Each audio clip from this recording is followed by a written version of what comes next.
Question 1. Topic: Environmental Impact Assessment IA. During a comprehensive review of a process that needs improvement, a company plans to develop a large industrial facility near a wetland ecosystem. The proposed project has the potential to affect water quality, local wildlife, and air pollution levels. Under the National Environmental Policy Act (NEPA), the company is required to conduct an environmental impact statement (EIS) to assess the possible adverse effects of the development. However, the company argues that it qualifies for a categorical exclusion (C) under NEPA, thereby exempting it from conducting an EIS. The Environmental Protection Agency disagrees, citing significant environmental impacts that warrant a full assessment. But the following best describes the legal requirement in this situation. A. The company can claim a categorical exclusion (C) as long as its project fits a category previously exempted by the relevant federal agency, even if environmental impacts exist. B. An environmental assessment (E) must first be conducted, and if significant environmental impacts are found, then a full environmental impact statement (EIS) is required. C. The EPA has no authority to challenge the company's claim of categorical exclusion (C), as this decision lies solely with the company. D. The company can proceed with construction without any environmental review if it argues that mitigation measures will be in place. Answer B. An environmental assessment (E) must first be conducted, and if significant environmental impacts are found, then a full environmental impact statement (EIS) is required. Book legal explanation. Under NEPA 42 U.S.C. SSS 4321 4370 meters, any federal action that significantly affects the quality of the human environment requires an environmental impact statement (EIS). However, when the environmental impact is uncertain, an environmental assessment is conducted first to determine whether an EIS is necessary. Incorrect answers. A. Incorrect. Categorical exclusion (C) applies only to routine actions that have been predetermined to have no significant environmental impact. If the project has substantial effects, as the EPA claims, C does not apply. C. Incorrect. The EPA has oversight authority and can challenge claims of categorical exclusions when there are concerns about environmental harm. D. Incorrect. The presence of mitigation measures does not automatically remove the requirement for environmental review under NEPA. Question 2. Topic: Clean water, SAC-CU, and water pollution regulation. When dealing with a complex system that shows occasional spikes in pollution levels, a manufacturing plant discharges wastewater into a nearby river, the company holds a National Pollutant Discharge Elimination System and PDESA permit issued under the Clean Water CU, which regulates the amount of pollutants it can release. However, environment groups claim the company is violating the permit by exceeding pollution limits during peak production hours, causing fish deaths and increased toxicity levels in the river. What legal principle applies in this situation? A. The company is in violation if it exceeded its permitted discharge limits, even if only during certain hours, as PDESA permits impose strict compliance. B. The company is not in violation because temporary fluctuations in pollution levels are expected in industrial operations. C. The company can avoid liability if it argues that external factors, such as weather conditions, contributed to the pollution. D. The Clean Water does not apply to discharges that do not result in permanent environmental damage. Answer A. The company is in violation if it exceeded its permitted discharge limits, even if only during certain hours, as PDESA permits impose strict compliance. Book legal explanation. The Clean Water SAC-CU 33 U.S.C. SSS 1251-1387 requires any facility discharging pollutants into U.S. waters to obtain an PDESA permit.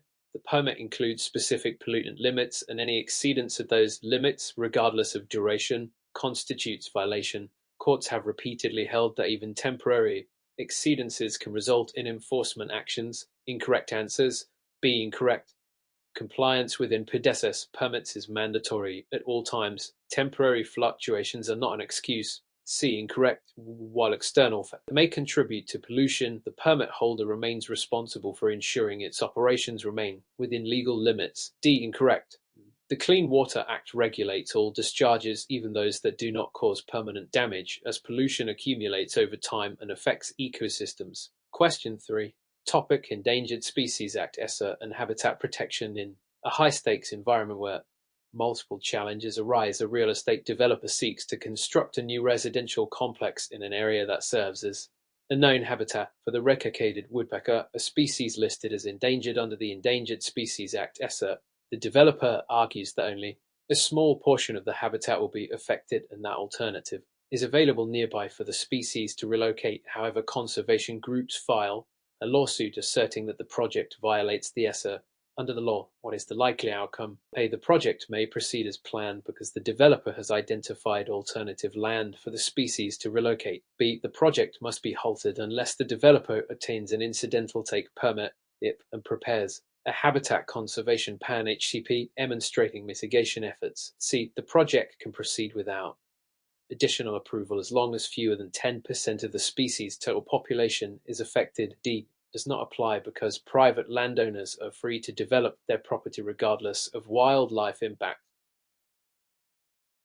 Answer B. The project must be halted unless the developer obtains an incidental take permit and prepares a habitat conservation plan (HCP) demonstrating mitigation efforts. Book legal explanation. The Endangered Species Act ESA 16 U.S.C. SSS 1531-1544 prohibits the taking, which includes harming, harassing, or destroying the habitat of endangered species. If development project risks harming protected species, the developer must obtain an incidental take permit from the U.S. Fish and Wildlife Survey. AWS incorrect answers. A. Incorrect. Simply identifying alternative land is insufficient under the ESA.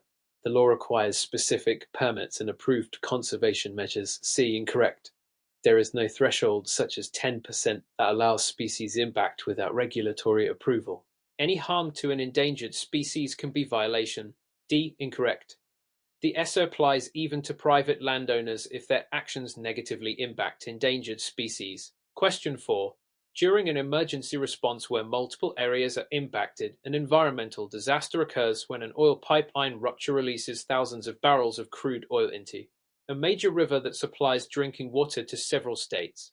The Environmental Protection Agency (EPA) and state environmental agencies must coordinate efforts to contain the spill, assess environmental damage, and ensure responsible parties are held accountable. Pipeline operator claims that the spill resulted from an unforeseeable natural disaster and denies liability. However, evidence suggests that the company failed to maintain and inspect the pipeline as required by federal regulations. Under the Comprehensive Environmental Response, Compensation and Liability Act (CERCLA), which of the following statements best describes the legal obligations of the pipeline operator? A. The pipeline operator is strictly liable for cleanup costs unless it can prove that the spill was caused solely by an act of God, an act of war, or a third party with no contractual relationship. B. The pipeline operator is only liable if the government can prove negligence or intent to cause environmental harm.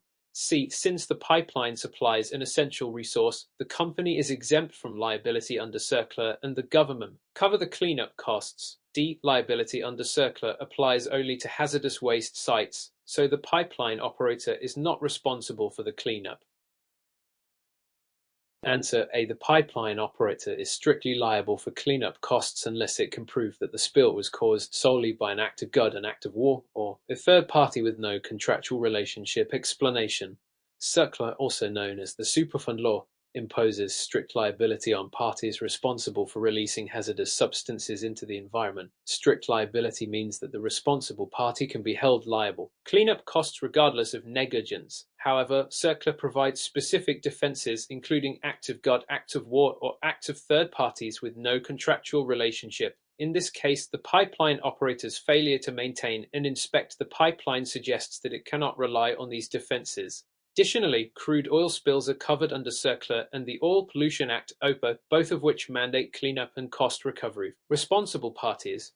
The incorrect options misstate the law.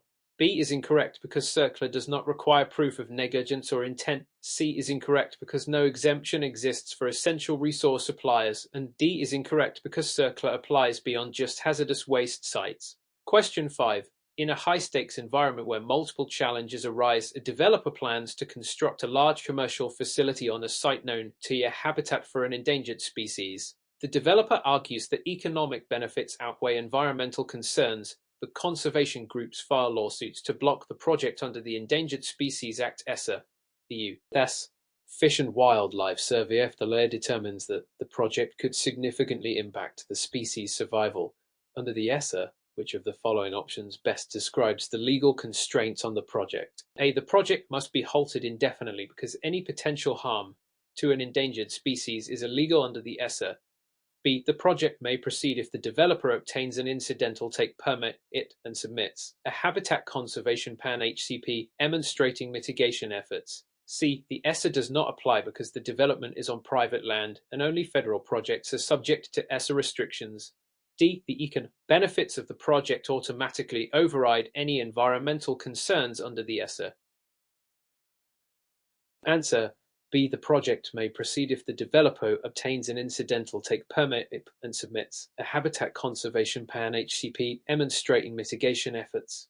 Explanation: The Endangered Species Act (ESA) prohibits the take of endangered species, which includes harm, harassment, or habitat destruction. However, the law provides a process for balancing conservation with economic development. Developers can obtain incidental take permit by preparing a habitat conservation plan (HCP) that outlines how they will minimize and mitigate harm to the species. Option A is incorrect because the ESA does not mandate an indefinite halt to projects. It allows permitting process. Option C is incorrect because the ESA applies to both federal and private actions that affect endangered species. Option D is incorrect because economic benefits do not automatically override ESA protections. Instead, the balancing process requires formal assessment and mitigation. Question 6. While analyzing the root causes of sequential problems in urban pollution management, a city faces increasing levels of air pollution exceeding the National Ambient Air Quality Standards (NOx) under the Clean Air Act (CAR). The Environmental Protection Agency (EPA) identifies multiple sources, including industrial emissions, vehicle exhaust, and power plants. The state government must submit a State Implementation Plan (SIP) to bring quality into compliance. Which of the following best describes the state's legal obligations under the Clean Air Act? A. The state must develop and submit State Implementation Plan (SIP) that outlines specific measures to reduce pollution and achieve NOx compliance. B. The EPA must take direct control over air quality management in the state and enforce regulations without state involvement. C. The state is only required to provide recommendations to the EPA, but it is not legally obligated to implement pollution reduction measures. D. The Clean Air does not require states to take any action, and compliance is entirely voluntary. Answer A. The state must develop and submit a State Implementation Plan (SIP) that outlines specific measures to reduce pollution and achieve NOx compliance. Explanation: Under the Clean Air Act, CAR, states play a crucial role in maintaining air quality standards. The law mandates that states develop and submit State Implementation Plans (SIPs) detailing how they will meet National Ambient Air Quality Standards (NOx) set by the EPA. If a state to submit an adequate SIP, the EPA can impose a federal implementation plan fit to enforce compliance. Option B is incorrect because states are given primary responsibility and federal intervention occurs only if a state fails to act. Option C is incorrect because states have a legal obligation, not just a recommendation role. Option D is incorrect because compliance is mandatory, not voluntary. Question 7. In a situation where formal requirements conflict with environmental sustainability, a corporation is accused of violating the Resource Conservation and Recovery Act (RA) by improperly disposing of hazardous waste.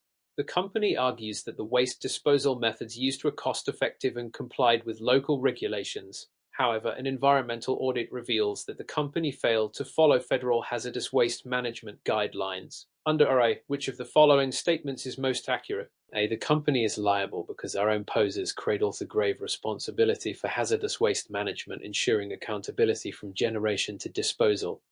B. The company is not liable because local regulations take precedence over federal laws. C. The company is only liable if the EPA can prove the waste caused direct environmental harm. D. The company can avoid liability if it can demonstrate that the disposal methods are economically beneficial.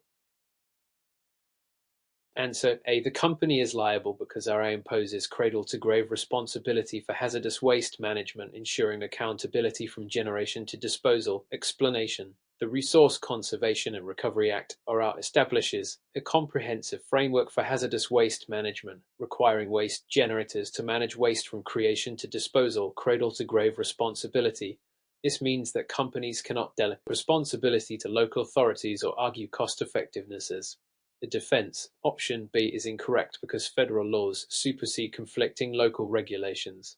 Option C is incorrect because liability under RI does not require proof of direct harm. violations occur when waste is improperly managed regardless of immediate damage. Option D is incorrect because economic benefits do not excuse non-compliance with hazardous waste laws. Question 8. During an emergency response where multiple areas are impacted, a major chemical plant explosion releases hazardous substances into the air and water supply, prompting an immediate federal and state response. The Occupational Safety and Health Administration, OSHA, and the Environmental Protection Agency, EPA, launch investigations into the incident. The company claims compliance with all existing safety regulations but refuse to provide documentation regarding recent inspections and hazard assessments. Which of the following best describes the company's obligations under federal environmental and workplace safety laws? A. The company must provide full access to safety records and cooperate with OSHA and EPA investigations under laws like the Clean Air Act and the Occupational Safety and Health Act. B. The company can refuse to provide safety records unless court order is obtained, as it has right to privacy in its internal operations. C. The EPA and OSHA have no jurisdiction over private companies, and the company is only required to comply with state investigations. D. The company may choose to cooperate voluntarily, but has no legal obligation to disclose safety documentation unless environmental harm is proven.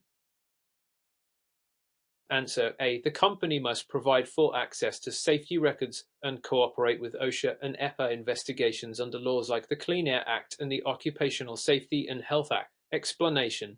The Clean Air Act, CAR, and the Occupational Safety and Health Act, OSHA Act, grant federal agencies the authority to investigate industrial incidents and require companies to maintain and provide safety records. OSHA has the power to inspect workplaces, demand safety records, and enforce penalties for non-compliance. The EPA enforces hazardous substance management rules, and companies must comply with investigations to assess potential environmental damage. Option B is incorrect because OSHA and EPA have broad investigative authority and do not need a court order to access compliance records. Option C is incorrect because both OSHA and the EPA regulate private businesses under federal law.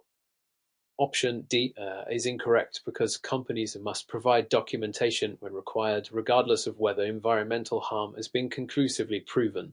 Question 9. In a high-stakes environment where multiple challenges arise, a state government proposes a controversial infrastructure project involving the construction of a highway through a protected wetland.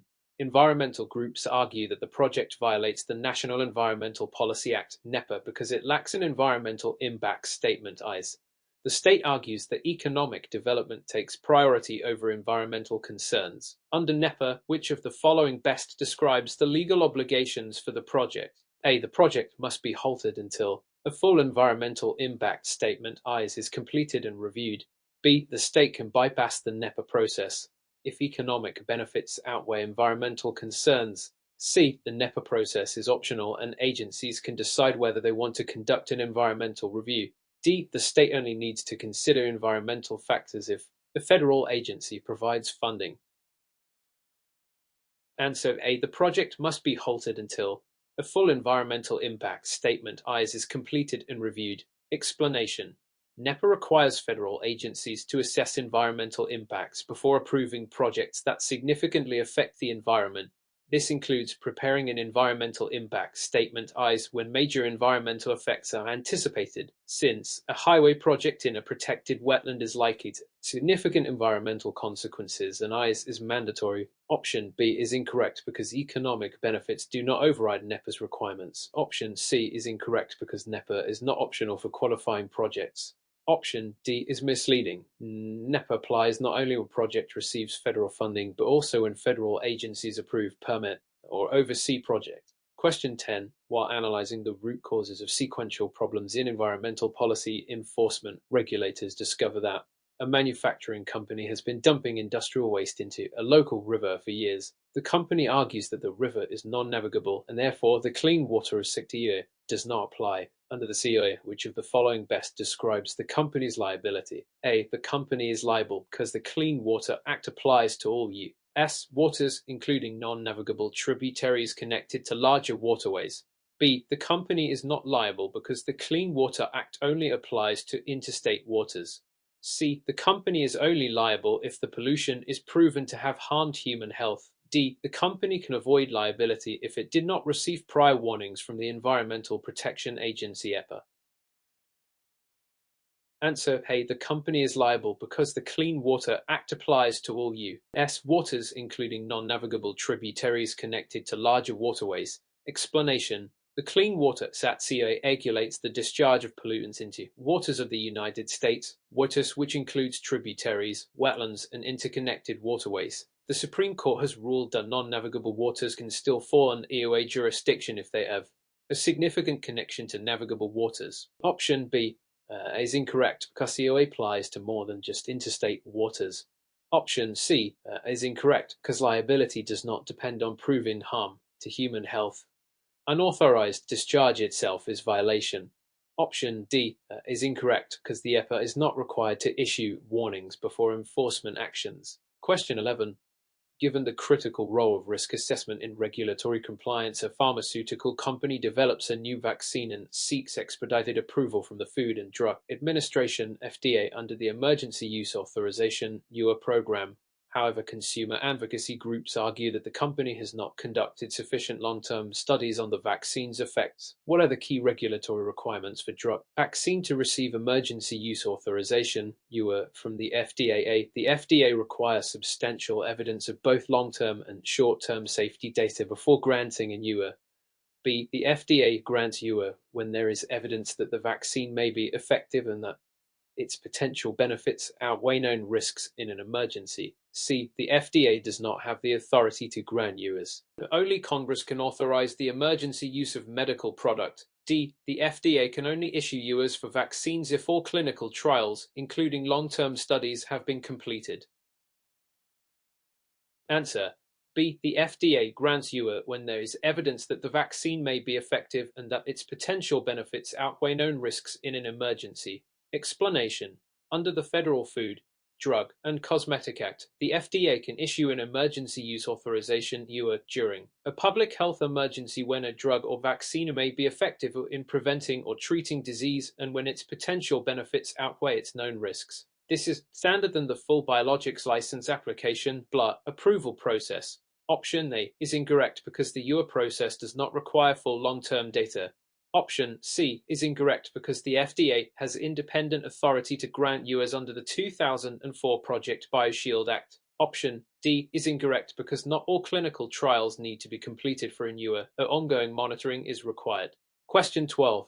While evaluating the impact of economic regulations on global trade, EU.'s electronics manufacturer challenges a newly imposed tariff on imported semiconductor components. The company argues that the tariff violates international trade agreements under the World Trade Organization (WTO). What steps can a U.S. company take to challenge the tariff of WTO regulations? A. The company can petition the U.S. Trade Representative to initiate a new dispute settlement case against the country imposing the tariff. B. The company must file a lawsuit in U.S. federal court, as the WTO does not govern international trade disputes. C. The company must accept the tariff because WTO rules only apply to government disputes. D. The company can bypass the dollar and directly sue the foreign government imposing the tariff. Answer: A. The company can petition the U.S. Trade Representative to initiate a dispute settlement case against the country imposing the tariff. Explanation: WTO rules only governments, not individual companies, can bring trade disputes. U.S. company that believes tariff violate WTO agreements can petition the U.S. Trade Representative to initiate dispute settlement case on its behalf. Option B is incorrect because U.S. courts do not have jurisdiction over WTO disputes. Option C is misleading because WTO disputes are government to government. Companies can seek U.S. government intervention. Option D is incorrect because private companies cannot sue foreign governments directly under WTO rules. Question 13. In a high-stakes legal battle involving corporate responsibility, a social media company faces scrutiny for its role in spreading misinformation that influences election outcomes. Lawmakers propose reforms to Section 230 of the Communications Decency Act, arguing that platforms should be held accountable for content posted by users. What legal protections does Section 230 provide to social media platforms? A. Section 230 shields platforms from liability for content created by users, but allows them to moderate content in good faith. B. Section 230 requires platforms to actively monitor all user-generated content to prevent the spread of misinformation. C. Section 230 makes platforms fully liable for all content published by users, similar to newspapers. D. Section 230 is longer valid, and social media companies are legally responsible for any content on their platforms. Answer A. Section 230 shields platforms from liability for content created by users, but allows them to moderate content in good faith. Explanation: Section 230 of the Communications Decency Act provides broad legal immunity to online platforms for content created by users. However, it also allows platforms to moderate content in good faith without being treated as publishers. Option B is incorrect because Section 230 does not require companies to monitor all content. Option C is incorrect because it does not classify social media companies as publishers like newspapers. Option D is incorrect because Section 230 remains in effect, though legal challenges and proposed reforms continue. Question 14. Amid growing concerns about consumer privacy, a technology company is accused of collecting and selling user data without consent, violating the General Data Protection Regulation (GDPR) in the European Union. What are the potential penalties at EDR for non-compliance? A. Companies can face fines of up to €20 million or 4% of global revenue, whichever is higher. B. Companies can only receive a warning for first-time violations of financial penalties are not allowed. C. GDPR fines are capped at €1 million, regardless of company size or violation severity. DDR does not impose financial penalties, only reputational consequences. Answer A. Companies can face fines of up to €20 million or 4% of global revenue, whichever is higher. Explanation: The General Data Protection Regulation (GDPR) is one of the world's strictest privacy laws, allowing fines of up to €20 million or 4% of a company's global annual revenue, whichever is higher. Option B is incorrect because DDR opposes significant financial penalties, not just warnings. Option C is incorrect because the fine cap is much higher than €1 million. Option D is incorrect because DDR enforces both reputational and financial consequences.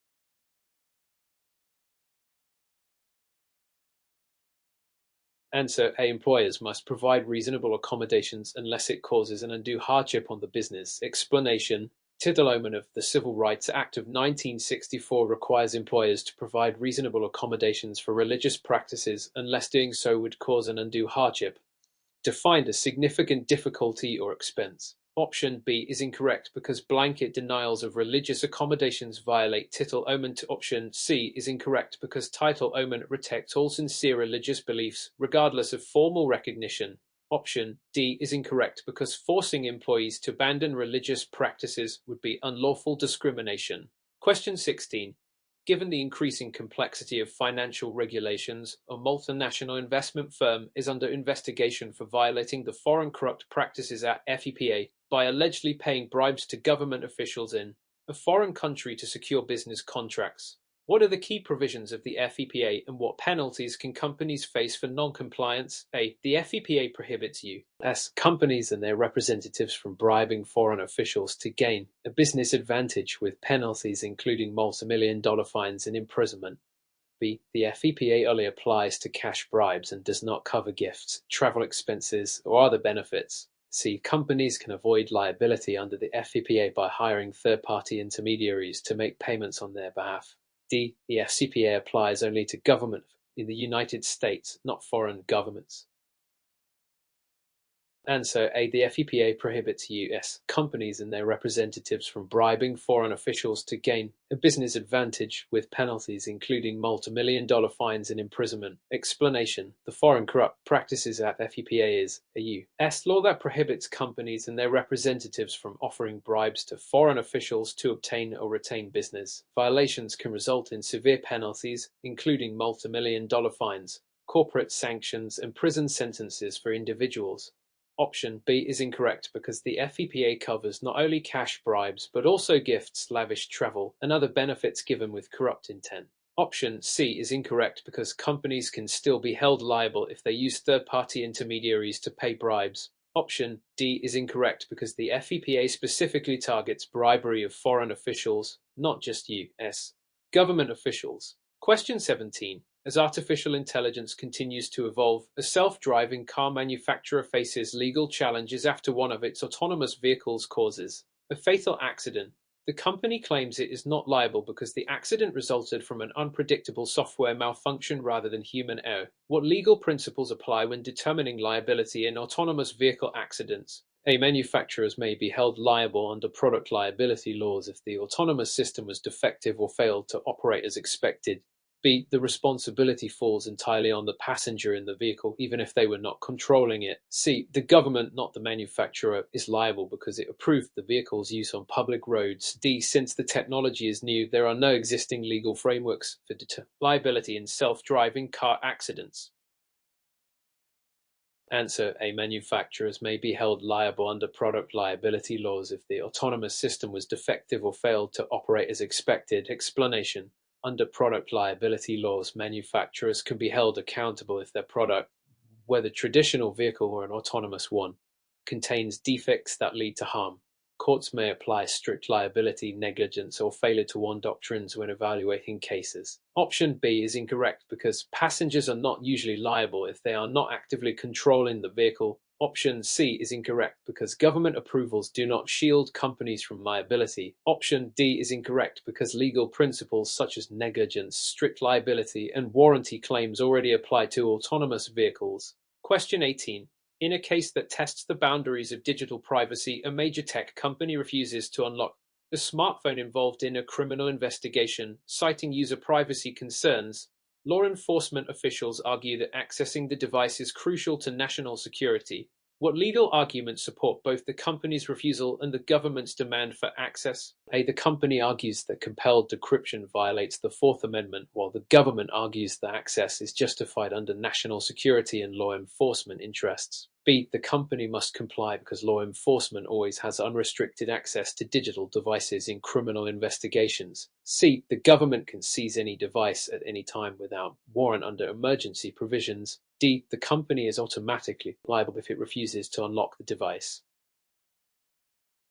Answer A. The company argues that compelled decryption violates the Fourth Amendment, while the government argues that access is justified under national security and law enforcement interests. Explanation: the Fourth Amendment protects individuals from unreasonable searches and seizures, which tech companies argue extends to encrypted data on personal devices. However, the government often relies on the All Writs Act or claims of national security to compel companies to unlock devices.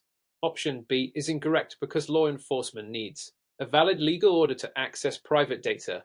Option C is incorrect because warrantless searches are only permitted under specific exigent circumstances. Option D is incorrect because companies are not automatically held liable for refusing to unlock devices. Question 19. While addressing the ethical implications of genetic engineering, a biotechnology firm faces public backlash after developing gene editing techniques that allow for human embryo modifications. What are the main ethical and legal concerns surrounding human genetic modification?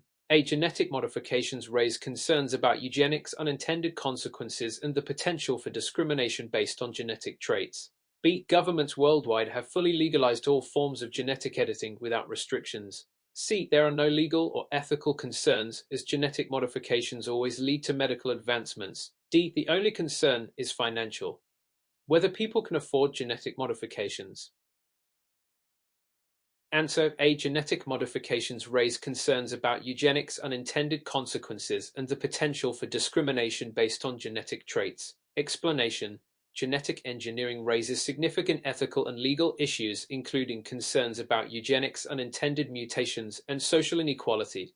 Many countries have banned or restricted human germline editing due to uncertain long-term effects. Option B is incorrect because many countries heavily regulate or prohibit human genetic modification. Option C is incorrect because there are ethical concerns beyond the medical benefits. Option D is incorrect because moral, social, and legal issues go beyond financial accessibility. Question 20. As concerns over misinformation in media grow, a news organization is sued for defamation after publishing a false story that damages an individual's reputation. What legal standards determine whether a news outlet can be held liable for defamation? A. Under New York Times Company v. Sullivan, public figures must prove actual malice, meaning the statement was made with knowledge of its falsity or reckless disregard for the truth. B. Defamation laws prohibit all negative reporting, even if the story is factually correct. C. Any mistaken news report automatically results in legal liability for the publication. D. News outlets can never be sued for defamation under First Amendment protection.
Answer A. Cryptocurrency exchanges must comply with Know Your Customer (KIC) and anti-money laundering (ML) laws to prevent illegal transactions. Explanation.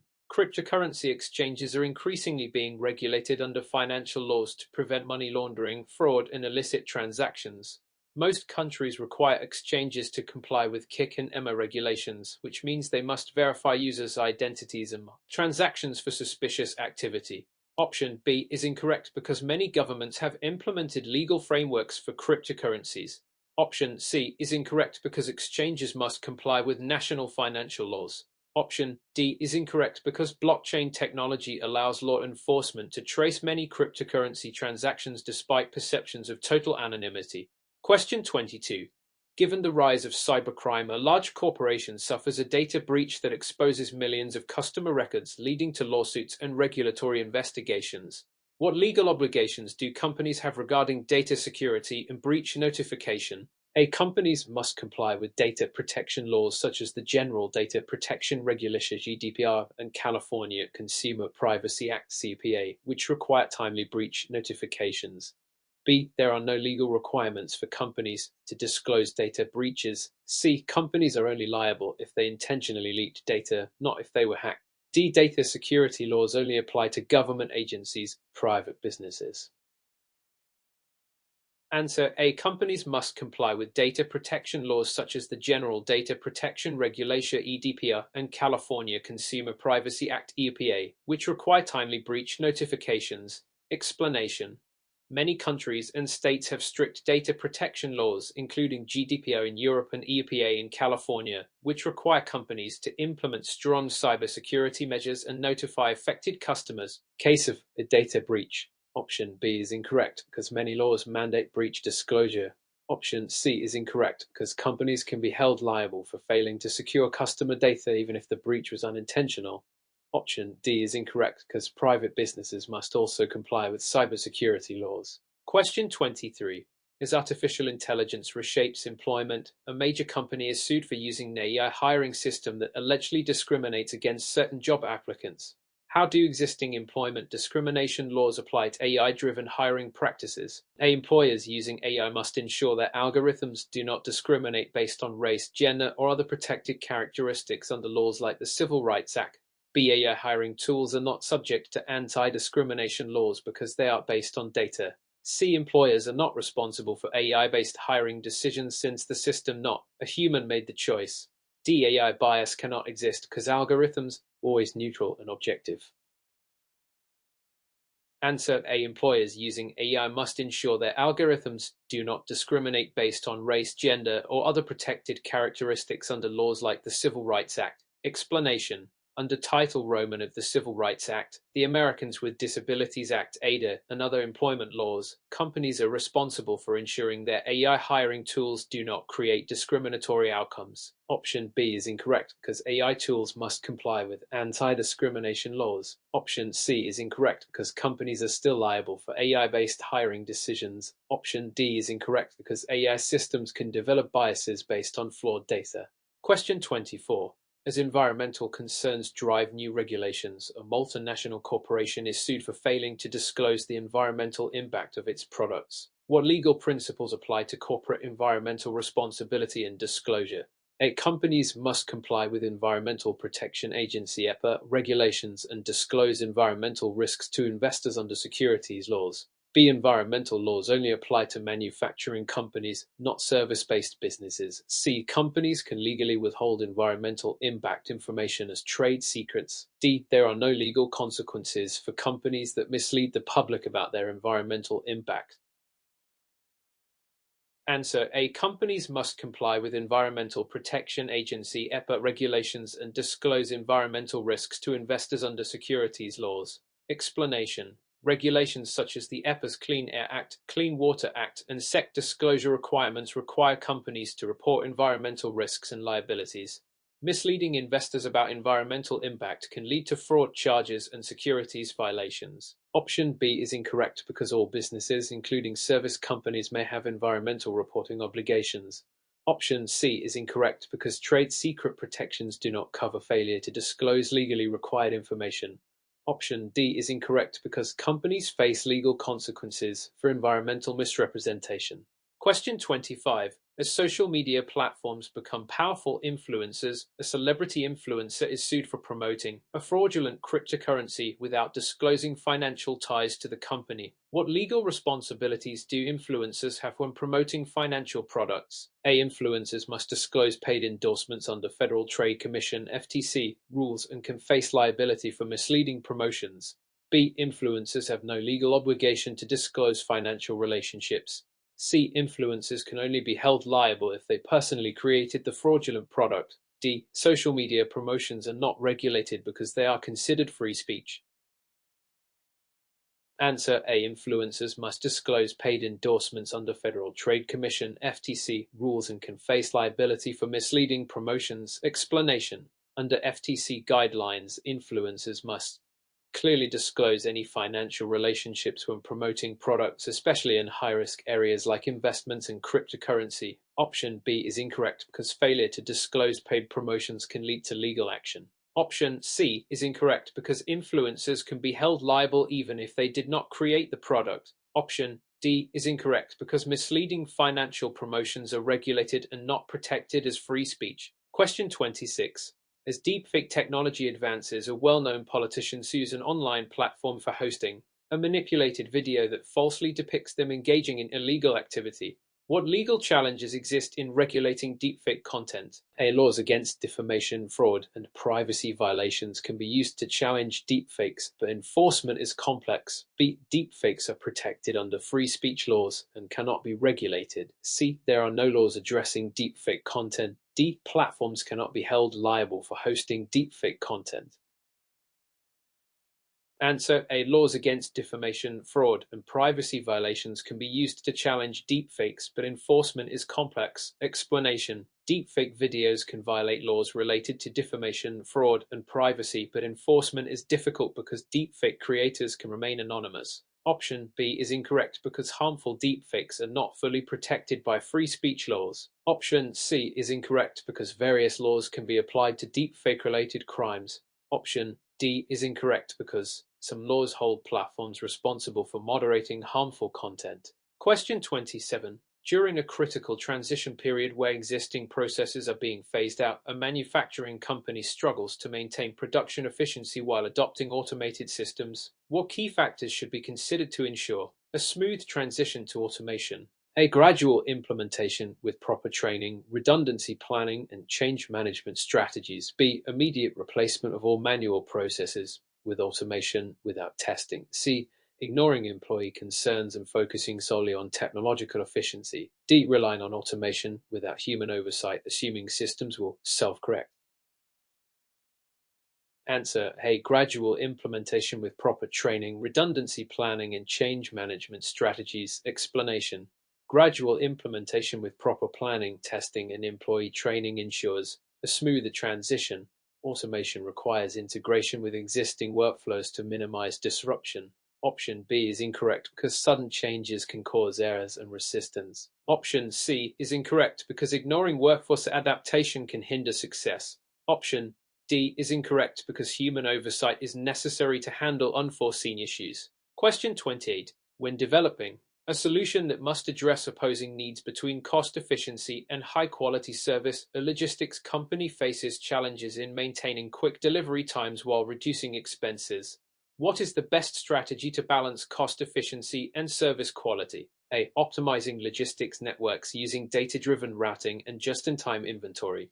B. Prioritizing cost-cutting over service quality even if delivery delays increase. C. Maintaining current operations without seeking efficiency improvements. D. Focusing solely on high-end customers while neglecting budget-conscious clients. Answer A. Optimizing logistics networks using data-driven routing and just-in-time inventory. Explanation. Optimizing logistics through data-driven decision-making, smart routing, and inventory management allows businesses to maintain both efficiency and service quality. Option B is incorrect because excessive cost-cutting can damage customer satisfaction. Option C is incorrect because ignoring efficiency improvements leads to stagnation. Option D is incorrect because excluding budget-conscious customers reduces market reach. Question 29. During an emergency response where multiple areas are impacted, a hospital must coordinate resources efficiently to handle a sudden patient surge. What are the key elements of an effective emergency resource allocation plan? A. Establishing triage protocols, resource prioritization, and real-time coordination among departments. B. Assigning resources without clear prioritization, leading to inefficiencies. C. Delaying action until the situation stabilizes rather than responding immediately. D. Focusing only on a single department's needs rather than a hospital-wide approach. And so A. Establishing triage protocols, resource prioritization, and real-time coordination among departments. Explanation. Emergency resource allocation requires triage protocols, real-time coordination, and prioritization based on urgency. Option B is incorrect because a lack of prioritization leads to resource waste. Option C is incorrect because delayed responses can worsen emergencies. Option D is incorrect because a hospital-wide approach is needed for effective crisis management. Question 30. In a multi-location scenario where consistency requirements must be maintained, a retail company struggles to standardize customer service practices across international branches. What is the most effective way to ensure service consistency across multiple locations? A. Developing standardized training programs, clear guidelines, and performance monitoring tools. B. Allowing each branch to determine its own customer service policies independently. C. Ignoring customer service inconsistencies and focusing solely on local sales targets. D. Implementing rigid, inflexible rules disregarding cultural and regional differences.